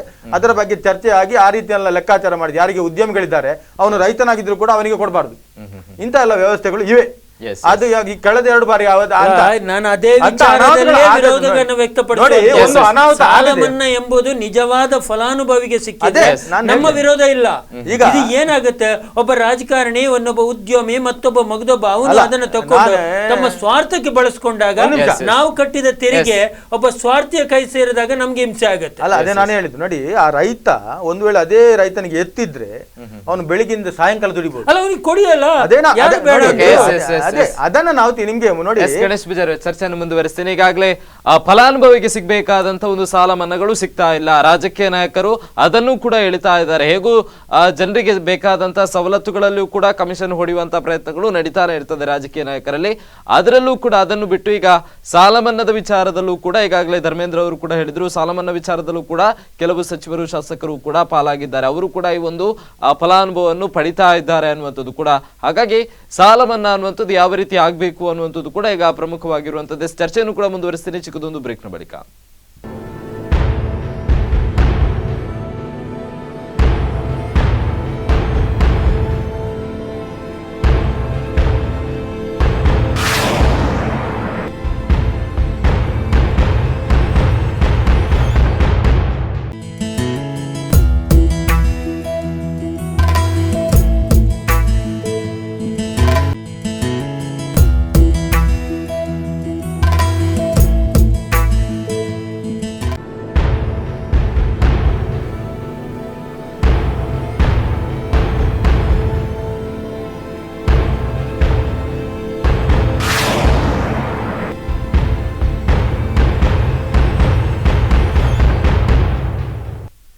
ವಿರಾಮದ ಬಳಿಕ ಹರಾಜು ರಾಜಕೀಯ ವಿಶೇಷ ಕಾರ್ಯಕ್ರಮಕ್ಕೆ ಸ್ವಾಗತ. ಈಗ ಯಾವ ಒಂದು ರಾಜಕೀಯ ವ್ಯವಸ್ಥೆಯಲ್ಲೂ ಕೂಡ ನೋಡ್ತಾ ಹೋದ್ರೆ ಎಲ್ಲಾ ರಾಜಕೀಯ ಪಕ್ಷಗಳು ಕೂಡ ಸಾಲ ಮನ್ನಾ ಅನ್ನುವಂತಹ ವಿಚಾರವನ್ನ ಮುಂದೆ ಇಟ್ಕೊಂಡು ಆಡಳಿತಕ್ಕೆ ಬರ್ತಾ ಇದೆ. ಈಗ ಬಿಜೆಪಿ ಆಗಿರ್ಬೋದು, ಕಾಂಗ್ರೆಸ್ ಆಗಿರ್ಬೋದು, ಜೆಡಿಎಸ್ ಆಗಿರ್ಬೋದು, ಎಲ್ಲಾ ಪಕ್ಷಗಳು ಕೂಡ ನಾವು ಅಧಿಕಾರಕ್ಕೆ ಬಂದ ಇಂತಿಂತ ದಿನಗಳಲ್ಲಿ ಇಂತಿಂತಹ ಸಮಯದಲ್ಲಿ ಸಾಲ ಮನ್ನಾವನ್ನು ಮಾಡ್ತೇವೆ ಅನ್ನುವಂಥದ್ದನ್ನ ಚುನಾವಣೆ ಮುಂಚಿತವಾಗಿ ಹೇಳ್ತದೆ. ಹಾಗಾಗಿ ಈಗ ಯಾರು ಈ ಒಂದು ಹೇಳಿದ ಮಾತನ್ನು ಉಳಿಸ್ಕೊಳ್ತಾರೆ ಅಥವಾ ಯಾರು ಸುಳ್ಳನ್ನು ಹೇಳ್ತಾ ಇದ್ದಾರೆ ಅನ್ನುವಂಥದ್ದು ಕೂಡ ಈಗ ಪ್ರಮುಖವಾಗಿ ನೋಡ್ಲೇಬೇಕಾದಂಥದ್ದು. ಯಾಕಂತ ಹೇಳಿದ್ರೆ ಇದರಿಂದ ಈಗ ತೊಂದರೆಯಲ್ಲಿರುವಂಥದ್ದು ರೈತರು ಅನ್ನುವಂಥದ್ದು. ಯಾಕಾಗಿ ಅಂತ ಹೇಳಿದ್ರೆ ಈಗಾಗಲೇ ಫಲಾನುಭವಿಗಳು ಯಾರಿದ್ದಾರೆ ಅವರಿಗೆ ಬೇಕಾದಂತ ವ್ಯವಸ್ಥೆಗಳು ಈಗ ಸರಿಯಾದ ವ್ಯವಸ್ಥೆಯಲ್ಲಿ ಸಿಗ್ತಾ ಇಲ್ಲ ಅನ್ನುವಂಥದ್ದು ಕೂಡ ದೂರಿದೆ.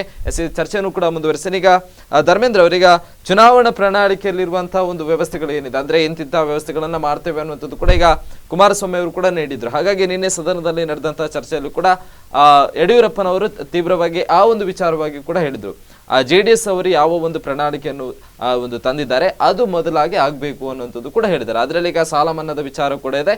ಹಾಗಾಗಿ ಅದು ಒಂದು ಡೆಡ್ ಲೈನ್ ಆಗಿ ಈಗ ಪ್ರಮುಖವಾಗಿ ಕಾಣ್ತಾ ಇರುವಂಥದ್ದು. ಹಾಗಾಗಿ ಸಾಲ ಮನ್ನಾದ ವಿಚಾರವನ್ನೇ ಇಟ್ಕೊಂಡು ಸರ್ಕಾರವನ್ನು ಉರುಳಿಸುವಂತ ಪ್ರಯತ್ನಗಳು ಯಡಿಯೂರಪ್ಪನಿಂದ ನಡೀತಾ ಇದೆಯಾ ಅಂತ. ಅಲ್ಲ, ಈಗ ಏನಾಗಿದೆ, ಈ ಬಿಜೆಪಿ ಅವರಿಗೆ ಅಧಿಕಾರವನ್ನು ಬಿಟ್ಟು ನಾನು ಹಾಗಂತ ನಾನು ಇನ್ನೊಂದ್ಸಲ ಹೇಳ್ತೇನೆ, ನಾನು ಕಾಂಗ್ರೆಸ್ಗೆ ಪರವಾಗಿ ಮಾತಾಡೋನಲ್ಲ. ಯಾಕೆಂದ್ರೆ ಅದು ಇವತ್ತು ಬಿಜೆಪಿಗೆ ಬೈದ ಕೂಡಲೇ ನಾವು ಕಾಂಗ್ರೆಸ್ ಪರ ಅಂತ ಬಂದು ಬ್ರ್ಯಾಂಡ್ ಬಂದ್ಬಿಡುತ್ತೆ. ಖಂಡಿತ ಅಲ್ಲ. ನಾವು ಬಿಜೆಪಿನ ಎಷ್ಟು ದ್ವೇಷಿಸ್ತೇವೋ ಅಷ್ಟೇ ದ್ವೇಷ ಮಟ್ಟದಲ್ಲಿ ಕಾಂಗ್ರೆಸ್ ಕೂಡ ಇದೆ. ಅದರಿಂದ ಎರಡು ನಮಗೆ ಒಂದೇ ಸಮಾನ. ಬೇರೆ ಪಕ್ಷ, ನಮ್ದು ವ್ಯವಸ್ಥೆಯೇ ಬೇರೆ, ನಮ್ಮ ಆಚಾರ ವಿಚಾರಗಳೇ ಬೇರೆ. ನಾನು ಹೇಳುವಂಥದ್ದು ಬಿಜೆಪಿ ಇದೆ. ಬಿಜೆಪಿ ಅವರು ಇವತ್ತು ಅಧಿಕಾರವನ್ನು ಬಿಟ್ಟು ಹೊರಗಿದ್ದಾರೆ. ಆ ಅಧಿಕಾರ ಮೊನ್ನೆ ಏನು ಒಂದು 48 ಗಂಟೆಗಳ ಡ್ರಾಮಾ ನಡೆದಿದೆ ಯಡಿಯೂರಪ್ಪನವ್ರದ್ದು. ಈ ಡ್ರಾಮಾದ ಪ್ರತಿಫಲವಾಗಿ ಇವತ್ತು ಈ ತರದ ಮಾತುಗಳು ಬರ್ತಾ ಇದೆ. ನಾನು ಕೇಳುವಂಥದ್ದು, ಪ್ರಣಾಳಿಕೆ ಎಂಬುದು ಯಾವುದು ಕಾಂಗ್ರೆಸ್ ಜೆಡಿಎಸ್ ಇದು ಕೇವಲ ಒಂದೇಯಾ? ಒಂದಂಶದ ಪ್ರಣಾಳಿಕೆ ಮಾತ್ರ ಇಟ್ಟುಕೊಂಡಿದ್ದಾರಾ? ಕೇವಲ ಸಾಲ ಮನ್ನಾ ಮಾತ್ರ ಪ್ರಣಾಳಿಕೆ ಒಂದು ವಿಚಾರವ?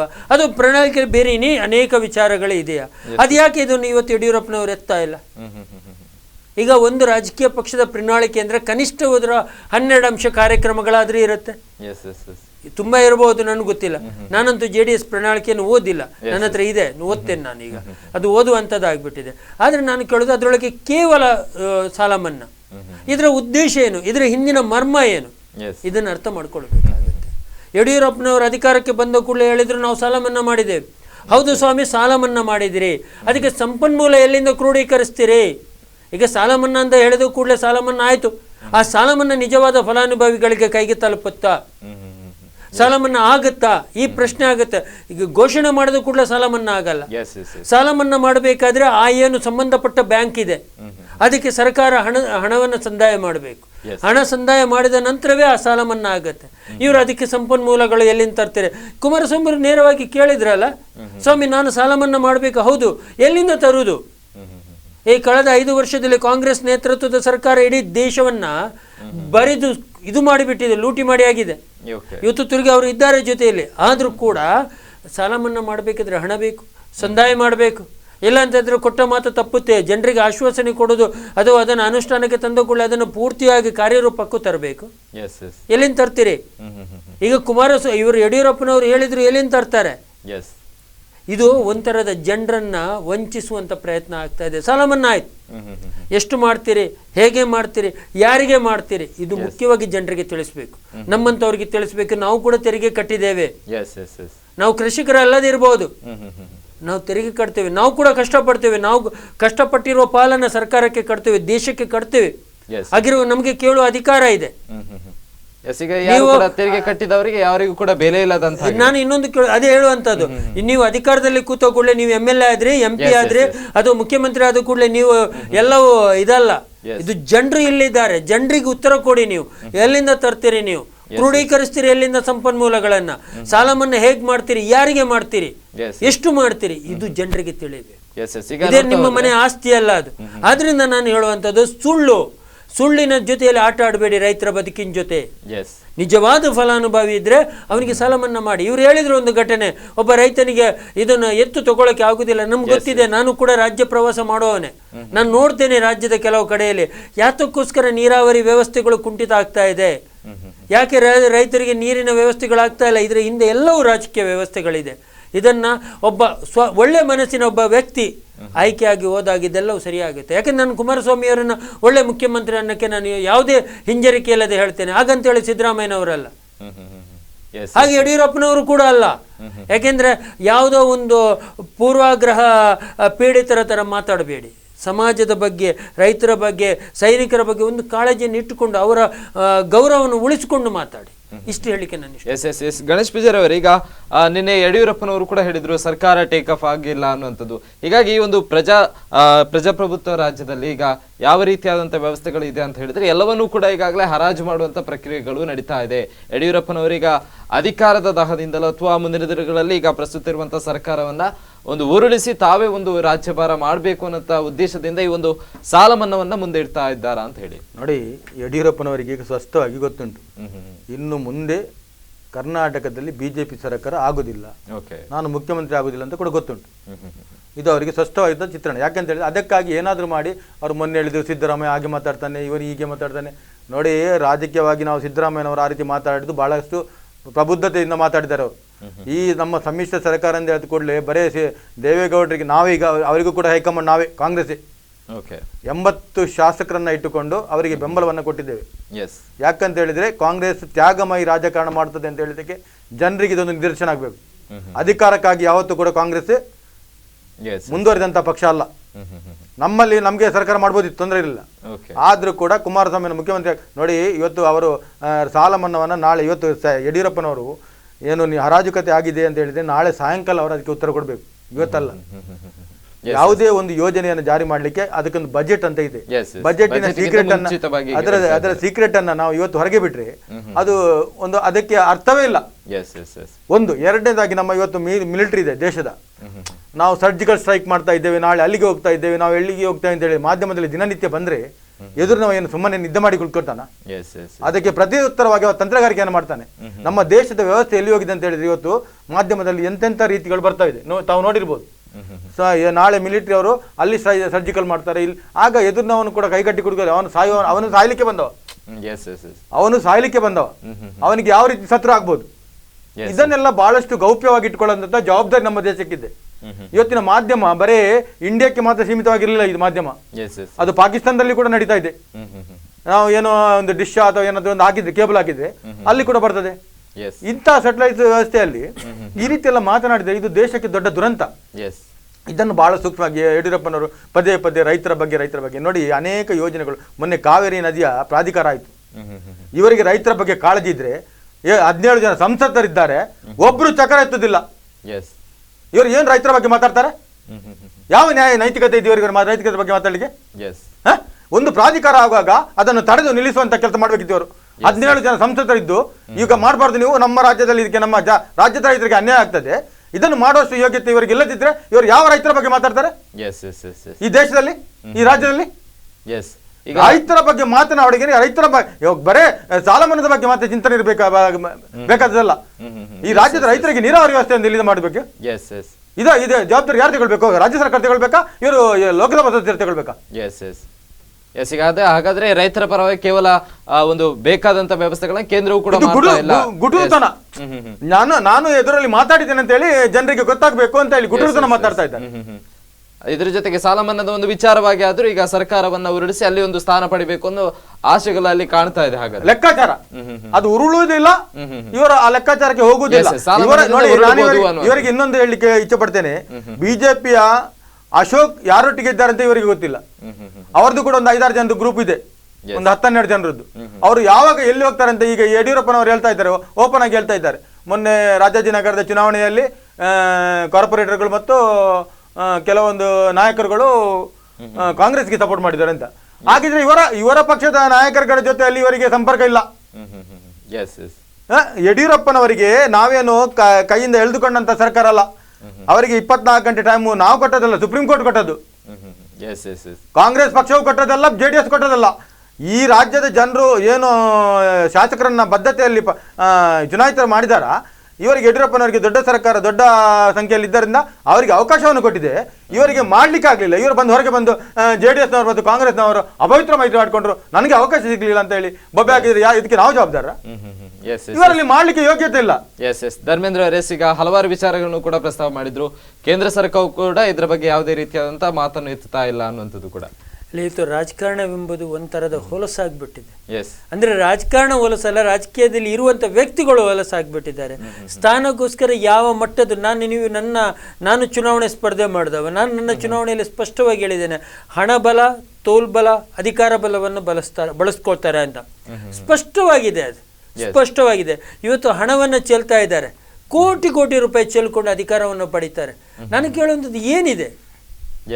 ನೀವು ವಿಧಾನಸಭಾ ಪ್ರವೇಶ ಮಾಡುವಂಥದ್ದು ಸಮಾಜದ ಸೇವೆ ಮಾಡಕ್ಕೆ, ಜನರ ಸೇವೆ ಮಾಡಕ್ಕೆ, ಧ್ವನಿ ಇಲ್ಲದವರಿಗೆ ಧ್ವನಿ ಆಗಕ್ಕೋಸ್ಕರ ನೀವು ಅಲ್ಲಿ ಹೋಗುವಂಥದ್ದು. ಆದ್ರೆ ನೀವು ಆಯ್ಕೆ ನನಗೆ ಅನಿಸುದು, ನನಗೆ ಅತ್ಯಂತ ನೋವಿನಲ್ಲಿ ಹೇಳ್ತಾ ಇದ್ದೇನೆ, ಜನರಿಗೆ ಏನು ಅನ್ನಬೇಕು ಅಂತ ನನಗೆ ಅರ್ಥ ಆಗ್ತಾ ಇಲ್ಲ. ಇವತ್ತು ಆಯ್ಕೆ ಮಾಡಿ ಕಳಿಸಿಕೊಟ್ಟಂತ ಪ್ರತಿಯೊಬ್ಬನ ಬ್ಯಾಕ್ ಹಿಸ್ಟ್ರಿಯನ್ನು ತೆಗೆದಿರಿ, ಯಾರೂ ಹೋರಾಟಗಾರರಲ್ಲ. 10% ಬಿಟ್ರೆ, 10% ಜನರನ್ನ ಬಿಟ್ಟರೆ ಮತ್ತೆ ಎಲ್ಲವೂ ಅವರು ಎಲ್ಲಿಂದ ಬಂದರು, ಹೇಗೆ ಬಂದರು, ಅವರು ಎಷ್ಟು ಖರ್ಚು ಮಾಡಿದ್ರು, ಇದು ಯಾವುದೂ ಇಲ್ಲ. ಇದೇ ದೌರ್ಭಾಗ್ಯ ಆಗಿರುವಾಗ ನಾವು ಇವತ್ತು ರೈತರ ಬಗ್ಗೆ ಮಾತಾಡೋದಾಗ್ಲಿ, ಸೈನಿಕರ ಬಗ್ಗೆ ಮಾತಾಡೋದಾಗ್ಲಿ, ಅಥವಾ ದೇಶದ ಅಭಿವೃದ್ಧಿ ಯಾವುದು ಬಗ್ಗೆ ಮಾತಾಡೋದು ನನಗೆ ಒಂಥರದ ವ್ಯರ್ಥ ಅಂತ ಕಾಣುತ್ತೆ. ಆಗುವಾಗ ಆಗಲಿ, ಹೋಗುವಾಗ ಹೋಗ್ಲಿ ಅಂತ ಹೇಳ್ಬಿಟ್ಟು ನಾವು ಚಿಂತನೆಯನ್ನು ಮಾಡಬೇಕೇ ವಿನ ಹೋರಾಟ ಎಂಬುದೇ, ನಾನು ಮೊನ್ನೆಯಿಂದನೇ ಶೇಕಡ ಕಡಿಮೆ ಮಾಡಿಬಿಟ್ಟಿದ್ದೆ, ನಮಗಿನ್ನು ಹೋರಾಟಗಳೇ ಬೇಡ. ಅದು ಅವರಿಗೆ ಆಗುತ್ತೆ, ನನಗೆ ಆಗುದಿಲ್ಲ ಅಂತಂದ್ರೆ ಯಾಕೆ? ನನಗೆ ಬೇಕಾದ್ರೆ ನಾನು ಮಾಡ್ಕೋತೇನೆ ಬಿಡಿ. ನಾನು ಯಾವತ್ತು ಅಶಕ್ತರ ಬಗ್ಗೆ ನಾನು ಇನ್ನು ಮಾತಾಡೋಕೆ ಹೋಗುದಿಲ್ಲ. ಯಾಕೆ ಬೇಕು ನಮಗೆ? ಯಾಕೆ ಧ್ವನಿ ಇಲ್ಲದವರ ಬಗ್ಗೆ ನಾವು ಮಾತಾಡಬೇಕು? ಯಾಕೆಂದ್ರೆ ಒಬ್ಬ ರಾಜಕಾರಣಿಯನ್ನು ಆಯ್ಕೆ ಮಾಡುವಾಗ ಒಬ್ಬನನ್ನು ನೋಡಿ ಆಯ್ಕೆ ಮಾಡಿ. ಇವತ್ತೆಲ್ಲ ಇಂಥ ಪರಿಸ್ಥಿತಿಗಳು ಇದೇ ಆಗುವಂಥದ್ದು. ಒಬ್ಬ ಕೋಟ್ಯಾಧಿಪತಿ ಆಯ್ಕೆ ಆಗ್ತಾನೆ ಅಂದ್ರೆ ಅವನಿಗೆ ಜನರ ಕಷ್ಟ ಹೇಗೆ ತಿಳಿಯುತ್ತದೆ ಸ್ವಾಮಿ? ಒಬ್ಬ ಇದು ಕೋಟ್ಯಾಧಿಪತಿ ಜನರ ಹಸಿವನ್ನು ಹೇಗೆ ಅರ್ಥ ಮಾಡ್ಕೋತಾನೆ ಸ್ವಾಮಿ? ಒಬ್ಬ ರೈತನ ಕಷ್ಟವನ್ನು ಹೇಗೆ ಅರ್ಥ ಮಾಡ್ಕೋತಾನೆ ಸ್ವಾಮಿ? ಇದು ಇರುವಂತದ್ದು. ಆದ್ರಿಂದ ನಾನು ಹೇಳುವಂತದ್ದು, ಮುಂಬರುವ ದಿನಗಳೆಲ್ಲಾದರೂ ಜನರು ಅದನ್ನು ಅರ್ಥ ಮಾಡ್ಕೊಳ್ಳಿ. ಧರ್ಮೇಂದ್ರ ಅವರು ಕೂಡ ಹೇಳಿಕೆಯನ್ನು ಕೂಡ ನೀಡಿದ್ರು. ಅಂದ್ರೆ ಆ ಒಂದು ಹೆರುವ ನೋವನ್ನು ಹೆತ್ತ ತಾಯಿ ಮಾತ್ರ ಬಲ್ಲರು ಅನ್ನುವಂತಹ ಮಾತಿನ ತರ ರೈತರ ನೋವನ್ನು ರೈತನೇ ಬಲ್ಬೇಕಷ್ಟೇ. ಅಧಿಕಾರದ ದಾಹದಿಂದ ಇರುವಂತಹ ಅಧಿಕಾರಿ ತಿಳಿಲಿಕ್ಕೆ ಸಾಧ್ಯ ಇಲ್ಲ ಅನ್ನುವಂತ ಹೇಳಿಕೆಯೂ ಕೂಡ ಸರಿಯಾದಂಥದ್ದು. ಇಷ್ಟೊತ್ತು ನಮ್ಮ ಜೊತೆ ನೇರವಾಗಿ ಚರ್ಚೆಯನ್ನು ಕೂಡ ನಡೆಸಿದಂತಹ ಹಿಂದೂ ಮಹಾಸಭಾದ ಧರ್ಮೇಂದ್ರ ಆಗಿರ್ಬೋದು ಮತ್ತು ಕಾಂಗ್ರೆಸ್ನ ವರಿಷ್ಠರಾಗಿರ್ತಕ್ಕಂತಹ ಗಣೇಶ್ ಪೂಜಾರಿ ಅವರು ಕೂಡ ಇದ್ರು. ಇಷ್ಟೊತ್ತು ಇಬ್ಬರಿಗೂ ಕೂಡ ಧನ್ಯವಾದವನ್ನು ಕೂಡ ಹೇಳ್ತೀನಿ. ಇದಾಗಿತ್ತು ಈ ಹೊತ್ತಿನ ನೇರವಾದಂತಹ ವಿಶೇಷಗಳು. ಹರಾಜು ರಾಜಕೀಯ ಅನ್ನುವಂಥದ್ದು ಎಷ್ಟರ ಮಟ್ಟಿಗೆ ನಡೀತಾ ಇದೆ ಅನ್ನುವಂಥದ್ದು. ಈಗ ಯಡಿಯೂರಪ್ಪನವರು ಕುಮಾರಸ್ವಾಮಿ ಅವರನ್ನೇ ತನ್ನ 104 ಸಚಿವರನ್ನ ಮುಂದೆ ಇಟ್ಕೊಂಡು ರಾಜ್ಯಾದ್ಯಂತ ಹರಾಜು ಮಾಡ್ತೇನೆ ಅನ್ನುವಂಥದ್ದನ್ನು ಕೂಡ ಹೇಳ್ತಾ ಇದ್ರು. ಇದ್ರ ಜೊತೆಗೆ ನಾಳೆ ನಡೆಯುವಂತಹ ಒಂದು ಬಜೆಟ್ ಅಧಿವೇಶನದಲ್ಲಿ ಸಾಲ ಮನ್ನಾಕ್ಕೆ ಕೊನೆಯ ಒಂದು ಡೆಡ್ಲೈನ್ ಆಗಿದೆ. ಇದು ಆದ ನಂತರ ನಾನು ಯಾವ ರೀತಿಯಾದಂತಹ ತೀರ್ಮಾನ ಅಥವಾ ರಾಜ್ಯದ ಜನತೆ ಮುಂದೆ ಎಲ್ಲಾ ಸತ್ಯಗಳನ್ನ ಬಿಚ್ಚಿಡ್ತೀನಿ ಅನ್ನುವಂಥದ್ದನ್ನು ಕೂಡ ಹೇಳ್ತಾ ಇದ್ರು. ಹಾಗಾಗಿ ಮಾತು ಮುರಿತಾ ಇದ್ದಂಥದ್ದು ಆದ್ರೆ ಯಾರು, ಅಥವಾ BSY ನ ಅಥವಾ HDK ನ ಅನ್ನುವಂಥದ್ದು ಕೂಡ ನಾಳಿನ ದಿನದ ಬಜೆಟ್ ನಲ್ಲೂ ಕೂಡ ತಿಳಿತದೆ. ರಾಜ್ಯದ ಜನರ ಚಿತ್ತವು ಕೂಡ ಈಗ ನಾಳಿನ ಬಜೆಟ್ ನಲ್ಲೂ ಕೂಡ ಇದೆ. ಇದಾಗಿತ್ತು ಈ ಹೊತ್ತಿನ ವಿಶೇಷ. ನಿರಂತರ ಸುದ್ದಿ ಹಾಗೂ ಮನೋರಂಜನೆಗಾಗಿ ನೋಡ್ತಾ ಇರಿ ಸ್ಪಂದನ ಟಿವಿ.